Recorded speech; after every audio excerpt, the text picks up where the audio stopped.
নমস্কাৰ সকলোকে welcome back to my YouTube channel Utpal Kashyap tech.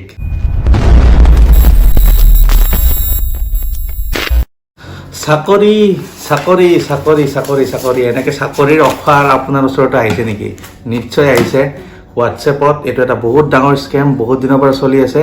এই ফ্ৰডৰ চিকাৰ আপুনিও নিশ্চয় কেতিয়াবা নহয় কেতিয়াবা এবাৰলৈ হৈছে। যদি হৈছে ভৱিষ্যতৰ কাৰণে সাৱধান, আৰু যদি হোৱা নাই তেতিয়াহ'লে এতিয়াৰ পৰা সাৱধান হৈ থাকক। কি এই হোৱাটছএপৰ জব অফাৰ কৰা স্কেম? ভালকে ডিটেইলছত কৈ আছোঁ। ইহঁতে ডাটাখিনি পোৱা মেইন চ'ৰ্চটো হ'ল job portal sites. Job portal চাইটছত এই ফ্ৰডবিলাকে জবৰ এড দিয়ে, আৰু এডবিলাক এনেকুৱা জব দিয়ে যিটো মানে খুব লোভনীয়, আৰু মেইনলি এটাই টপিক তেওঁলোকে টাৰ্গেট কৰে, সেইটো হৈছে data entry job, online data entry job, work from home. এইটো মেইন টপিক। এইটো টপিকত বহুতকেইটা জব পষ্ট কৰিব, আৰু প্ৰত্যেকটো জবৰ ওচৰত মানে একদম লোভনীয় লোভনীয় দৰমহা। যেনেকৈ ধৰি লওক এখন পেজ কিবা আপুনি এৰৰ কাৰেকশ্যন কৰিলে 100 টকা, কিবা পেজ আপুনি টাইপ কৰিলে 100 টকা।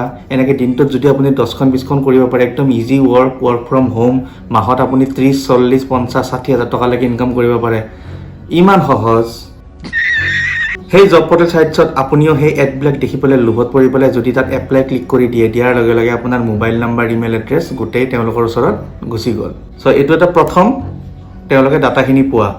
ছেকেণ্ডটো হ'ল সেইসকল হৈছে কম্পিউটাৰৰ একদম মানে এক্সপাৰ্ট মানুহ, আৰু কিছুমান বট ডিজাইন কৰি থৈ দিয়ে, যিটোক আমি কম্পিউটাৰৰ ভাষাত মেলৱেৰ বুলিও কওঁ। সেই মেলৱেৰ, স্পাইৱেৰ এইবিলাক কম্পিউটাৰত আপোনাৰ কিবা ৱেবছাইট ব্ৰাউজ কৰাতে হওক বা কিবা কৰোঁতে হওক, আপোনাৰ কম্পিউটাৰত সোমাই আপুনি কি চাৰ্চ কৰিছে, আপোনাৰ পাৰ্চনেল ডাটা কি আছে কি নাই, সেইবিলাক যোনে মানে সেই স্পাইৱেৰটো বা মেলৱেৰটো ডিজাইন কৰিছে সেই চ'ৰ্চলৈকে গোটেই ডাটাখিনি পঠাই দিয়ে। তেনেকৈও আপোনাৰ ডাটা পাব পাৰে। ডাটা লিক হোৱা আৰু এটা সকলোতকৈ ডাঙৰ মানে বস্তু হৈছে সেইটো হ'ল ডাটা চেলিং। আজিকালি বহুত ৱেবছাইটৰ থ্ৰুত, ধৰি লওক ফ্লিপকাৰ্ট, এমেজন, মিছ', নাইকা, ফাইকা, এইবিলাক বহুত কিবা কিবি এপ আছে, হয়নে? চ' এই এপবিলাকত আপোনাৰ location, mobile number, email address চব আছে।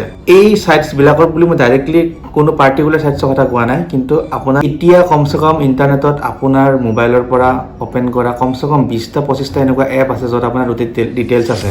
চ' এই এপবিলাকৰ পৰাও ডাটা চেলিং হ'ব পাৰে। তেওঁলোকে ডাটা চেল কৰি দিব পাৰে যে আমি ইমান ডাটা দি দিলোঁ, আমাক ইয়াৰ বিনিময়ত ইমানখিনি টকা লাগিব। ডাটা চেলিং হয়, কিন্তু পাৰ্টিকুলাৰলি কোনটো এপে কৰে কি কৰে সেইটো কথাত মই ক'ব নোৱাৰোঁ, কাৰণ এইটো কোনো প্ৰমাণ নাই। কিন্তু ডাটা চেলিং যে হয় সেইটো কিন্তু সঁচা কথা। ঠিক আছে, মই কাকো স্পেচিফিকেলি ক'ব যোৱা নাই, কিন্তু কোৱাৰ কাৰণটো হ'ল যে আজিৰ পৰা এৰাউণ্ড 6 মান্থছমান আগত মই ফ্লিপকাৰ্টৰ পৰা এটা মোবাইল অৰ্ডাৰ দিছিলোঁ। তো মোবাইলটো কিনাৰ পৰা 3 দিন পাছত মোৰ তাত এটা ফোন আহিছে নাম্বাৰ এটাৰ পৰা, যিটো নাম্বাৰ ট্ৰুকলাৰত স্পেম বুলি আহিছে। তথাপি ৰিচিভ কৰি দিছোঁ, আৰু ৰিচিভ কৰাৰ পাছত মোক কৈছে যে আপুনি 3 দিন আগত ফ্লিপকাৰ্টৰ পৰা এটা মোবাইল কিনিছিল নেকি? মই এইবিলাক আৰু ইমান জেনুইনলি কুৱেশ্যন এটা সুধিছে, স্পেম হ'লেতো আৰু কেনেকৈ গম পাব? মই ক'লো হয় কিনিছোঁ। আপুনি মোবাইলটো কিনিছিলে 5,000ৰ মোবাইল কিনিছে, আপোনাক আমাৰ কোম্পানীৰ ফালৰ পৰা এটা অফাৰ দিয়া হৈছে। সেই অফাৰটো হৈছে যে আপুনি 5টা বস্তুৰ ভিতৰত এটা যিকোনো বস্তু চিলেক্ট কৰিব লাগিব, আৰু চিলেক্ট কৰি পেলাই সেই বস্তুটোৰ আমাক ডিটেইলছটো পঠাই দিলে হ'ল। আপোনাৰ কোম্পানীৰ ফালৰ পৰা তাৰে যিকোনো এই 5টা বস্তুৰ ভিতৰত এটা বস্তু আপোনাক আমি পঠাই দিম। আইফোন কিবা আছিলে, মানে একদম দামী আইফোন এটা, আৰু আইফোন এটা দামী আৰু বহুত এইটো। তাৰপাছত ছনীৰ LED টিভি, কিবা এনেকুৱা 5টামান বস্তু আছিলে। আৰু কিন্তু তাৰে লগত এটা কথা এড কৰি দিছে যে এই বস্তুটো পঠোৱাৰ আগতে আপুনি আমাক আমাৰ কুৰিয়াৰ ছাৰ্ভিচটো পে'মেণ্ট কৰি দিব লাগিব, যিটো হৈছে এৰাউণ্ড 15,000। এই 15,000 টকা দি দিলে তাৰমানে আমি মোটামুটি 70,000-80,000 টকাৰ বস্তু মোক পঠাই দিব। তেতিয়া আমি গম পালোঁ যে এইটো ফ্ৰড হয়। এতিয়া কথাটো হ'ল, ইমান এটা জেনুইন ৱেবছাইট ফ্লিপকাৰ্ট, মই কোৱা নাই যে ফ্লিপকাৰ্টে ডাটা চেল কৰিছে কি কৰিছে, কিন্তু ইমান এটা জেনুইন ৱেবছাইট এটা বস্তু এটা কিনাৰ পাছত 3 দিন পাছত মোক কেনেকৈ স্পেম কল আহিব পাৰে যে আপুনি ফ্লিপকাৰ্টৰ পৰা 3 দিনত বস্তু কিনিছে? কেনেকৈ গ'ল তাহাঁতৰ ওচৰত এইখিনি ডাটা? এটা বিগ কুৱেশ্যন মাৰ্ক। এতিয়াও মই ভাবি পোৱা নাই এইটো কথা। বাৰু এনিৱেজ, চ' হোৱাটছএপত যদি কিবা লোভনীয় প্ৰস্তাৱ দি পেলাই যদি মেছেজ আহে আপোনাৰ ওচৰত যে আপোনাক ৱৰ্ক ফ্ৰম হোম জব লাগে নেকি বুলি, প্ৰথম এনচাৰটো দিব ডাইৰেক্ট ন', আৰু সেই নাম্বাৰটো ব্লক। কাৰণ হোৱাটছএপত মেছেজ কৰি আপোনাক কোনো জব অফাৰ কৰিব নাহে। ঠিক তেনেকুৱা এটা ঘটনা মোৰ লগত ঘটিছে 2 দিন আগত। মই স্ক্ৰীনৰ এইটো ছাইডত মই দেখাই আছোঁ আপোনাক চেটছখিনি, চাই লওক। তো ফাৰ্ষ্টত মোৰ তাত মেছেজ আহিছে, do you want to work from home best job? মই য়েছ বুলি কৈছোঁ। মই গম পাইছোঁ এইটো ফ্ৰড হয়, কিন্তু মই ভাবিছোঁ কি মই চাওঁ কি কৰে, কিমানখিনি লেভেললৈকে মোক মানে ফচাব ট্ৰাই কৰে, ভালকৈ মন দি চাব। তাৰপিছত এনেকৈ কেইটামান মানে অফাৰ দিছে ইয়াতে, ইমানটা পেজ বনালে 20,000 টকা, ইমান কৰিলে কিমান কৰিলে, কিন্তু প্ৰত্যেকটো বস্তুৰ তলত দিয়া আছে ছিকিউৰিটি ডিপ'জিট। প্ৰথমটো ল'লে 750 টকা, ছেকেণ্ডটো ল'লে 1750 টকা, এনেকৈ দিব লাগিব। আৰু তলত লিখা আছে HR মেনেজাৰ সঞ্জীৱ চিচোদিয়া।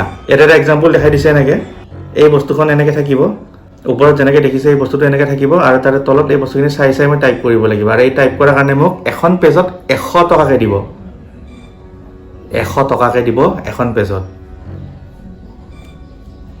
মোক সুধিছে আৰ ইউ ইণ্টাৰেষ্টেড মই ক'লোঁ কোম্পানী প্ৰফাইল দেখাও আপোনাৰ আইডি কাৰ্ড দেখাইয়ে তাৰপিছত কোম্পানী প্ৰফাইল দেখাইছে এইটো চাওক US data entry 5 star rating আছে কিন্তু 2টা ৰেটিং তাহাঁতে দি লৈছে নিজে নিজে এইটো হ'ল তাহাঁতৰ অফিচৰ মানে এড্ৰেছ আৰু this is a Gujarat Ahmedabad company বল ঠিক আছে সিকিউৰিটি এমাউণ্ট কাহা ভেজনা হোগা বুলি সুধিছোঁ ক'ত সিকিউৰিটি এমাউণ্টটো দিব লাগিব আকৌ মোক সুধিছে আৰ ইউ ইণ্টাৰেষ্টেড মই ক'লোঁ okay yes which project you selected মই ক'লোঁ মই 200 পেজৰটো চিলেক্ট কৰিছোঁ এতিয়া মোক সুধিছে চেলাৰীটো ডেইলি লাগিব নে উইকলি লাগিব নে মান্থলি লাগিব উইকলি বানানটোও নাজানে HR মেনেজাৰ সন্দীপ সিসোদিয়াই এইবিলাক HR হিউমেন ৰিচৰ্চ ডিপাৰ্টমেণ্টৰ মানুহ তাৰপিছত মোক ডেইলি লাগিব তো মোক কৈছে ৰেজিষ্ট্ৰেশ্যন ফিজ 750 টকা মই ক'লোঁ অ'কে আৰু এই বস্তুটো ৰিফাণ্ডেবল কিন্তু প্ৰথমটো যিটো মোক চেলাৰী দিব সেই চেলাৰীৰ পৰা 750 টকাটো মোক আকৌ ঘূৰাই দিব তাৰমানে চেলাৰীৰ লগত ঠিক আছে অ'কে ডেটছ নাইচ অ'কে মোক ডিটেইলছ পঠাব দিলে চ' মই ডিটেইলছ কিবা কিবি পঠাই দিছোঁ গোটেই ফেক ডিটেইলছ পঠাই দিছোঁ ৰিয়েল